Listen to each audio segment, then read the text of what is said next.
புஷ்பானந்தம். அனைத்து சமூக மக்களுக்கும் உதவும் பேரவையின் நிறுவன தலைவராக இருந்து வருகிறேன். எனது அமைப்பு அரசாங்கத்தில் முறைப்படி பதிவு செய்யப்பட்ட அமைப்பாகும்.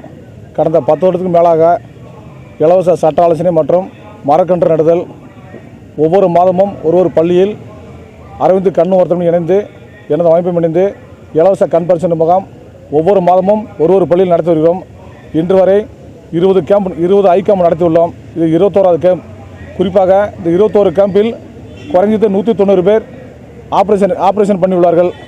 ஒவ்வொரு மாதமும் ஒவ்வொரு வாரமும் இலவச சட்ட ஆலோசனை மற்றும் 3 மாதத்துக்கு ஒரு முறை என் அமைப்பின் சார்பாக இலவச மரக்கன்றுகளும் தொடர்ந்து சில சமூக சேவைகளும் செய்து வருகிறேன் என தெரிவித்துக் கொள்கிறேன். இன்று இப்பள்ளியில் கோவை வின்சென்ட் ரோட்டில் உள்ள நலாயன் பள்ளியில் 21வது கேம்ப் நடந்து வருகிறது.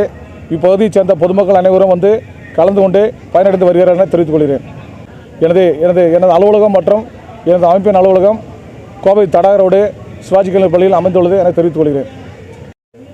எனது கிளை அமைப்பு தேனி மாவட்டம் பெரியகுளம் தாலுகாவுக்குட்பட்ட கெங்குவார்பட்டியில் அனைத்து சமூக மக்களுக்கும் உதவும் பேரவையின் கிளை சார்பாக மாவட்ட தலைவரும் மாவட்ட செயலாளரும் வந்துள்ளார்கள் என தெரிவித்துக் கொள்கிறேன். இம்முகாமில் ஆப்ரேஷன், கண்ணாடி, பிரஷர், சுகர் போன்ற இதர கண் சம்பந்தப்பட்ட அத்தனை நோய்களுக்கும் சிகிச்சை பெற்றவர்கள். தொடர்ந்து எங்களுக்கு என் அமைப்புக்கு அரவிந்த் கண் மருத்துவமனை தொடர்ந்து உதவி செய்து சிகிச்சை பெற்று வருகிறார்கள், உதவி பண்ணி வருகிறார்கள். எனது சார்பாக அரவிந்த் கண் மருத்துவமனைக்கும் நன்றி தெரிவித்துக் கொள்கிறேன்.